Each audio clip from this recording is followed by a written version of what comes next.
ladies and gentlemen, we have a bit of a situation that has pretty much popped up out of nowhere, I feel like, for the Switch. And this is a pretty big deal, a pretty sizable breakthrough, I'd say, for the system when it comes to the homebrew and the hacking scene, which Nintendo's been fighting basically ever since the system came out. And it was discovered that by using a paperclip, you could circumvent the security of the system and push unsigned code, payloads, do all kinds of stuff to the system. Now, Nintendo, of course, worked to correct that later on, but there are like 25 million systems out there that were very easy to hack by connecting 2 points, really.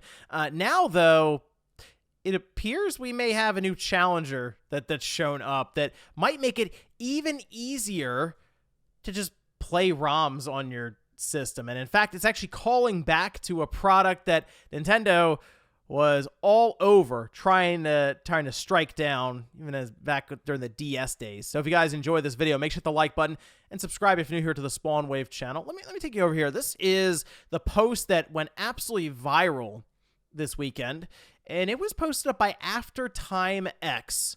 And as I mentioned, this kind of came out of nowhere. I had people sending me this, and some of the people that I know are really, or at least very aware of the hacking and the modding scene, especially like overclocking and other things, right, with the Switch, seem genuinely caught off guard by this. And if that's the case, I'm like, oh, okay, what's going on here? I checked the video out, which we'll look at here, and I am very intrigued by what's happening. Anyway, they say we've obtained from one of our followers an exclusive video from an upcoming product this person is a beta tester for. Apparently, a flashcart type device is coming pretty soon for a Nintendo Switch, which supports all firmwares, all console types from all regions. Although it was long overdue, we were a bit skeptical, so we asked for some kind of proof. To our surprise, this person sent us soon after a video demonstrating the product in use, and it seems perfectly legit. Now, they mention this is a product that would start shipping in January, so next month. And that's actually a bit more believable now, since if you were going to launch a product like this, that, let's face it, Nintendo is going to be all over at that point. You're going to get some letters in the mail. Nintendo might even show up at your door at this point if they can find you. But you would basically announce it when you're ready to ship and sell the thing, right? Because if you have too much time in between, Nintendo will try to get you before you're able to sell the thing. That's just the way it goes with the Nintendo ninjas. But I'm looking at this, and you know what this kind of reminds me a bit of right here, which we can see. We can look at some of the video. The thing this reminds me of is the SD to Vita specifically. And kind of because I've also used it somewhat recently. But the thing with that is your Vita does have to be jailbroken or hacked for you to use it. Because there are some different settings and stuff behind the scenes in the system you have to change to make it work. But with the DS, and technically the 3DS, you didn't need to do that. It would just work perfectly fine, official firmware, the whole deal. And I'm curious if they're getting a similar thing here. Now, I did notice that on top of the cartridge, there is an LED that blinks every time you put the cartridge back in. And as they do this, they're kind of cycling, it seems, through different games that are loaded, as different icons will start to appear as they drop it in and out, almost like you're changing the cartridges around. And maybe that's how it works, at least in beta, is it will cycle through all the different ROMs that you have on that SD card as you take the cartridge out and put it back in, which, I mean, that'd be kind of annoying to have to cycle all the way back around to get there, but I'm just kind of going off the video. It could, of course, be different with the final product. However, I guess unless you can boot into a menu with what we had for the R4 card, for example, you wouldn't be able to really choose which game you're going to with like a boot menu. So maybe that's kind of how they're getting around it. But it's interesting if they have the ability with this cartridge and probably some kind of a microcontroller in there to basically trick the system into thinking that it is looking at, say, Mario Kart or Crash or Mario Wonder or anything there. And I mentioned the R4 card because that's something which we have here that Nintendo wrestled with for so long.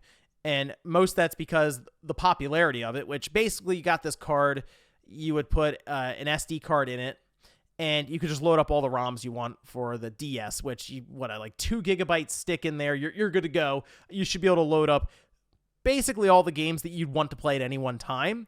And I made a video where I had ordered a card for the DS that had like thousands of games on it or something. And it was basically a clone of an R4, a flashcart, basically, right?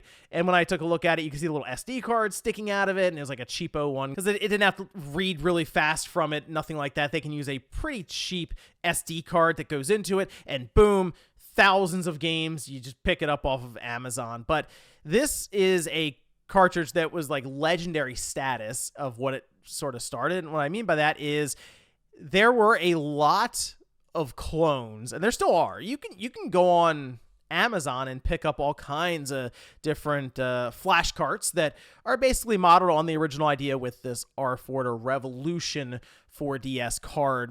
And we've had them up to the 3DS even, which the 3DS is interesting because it did make it a bit easier for like loading homebrew applications and unsigned code that way, which that might be another situation. Nintendo's looking at that cartridge for the Switch as, ooh, could this do more than just load games, for example? Could we get to a position where it can hack or circumvent the security we have in place, even on official firmware, even as we continue to update the system? Can we actually update the system to fight off this flash cartridge? I'm not really sure because it's really hard to say what exactly we're looking at here and the capabilities of it. But I will tell you, Nintendo is going to look into this because you can see the legal issue section here for the R4 is quite substantial.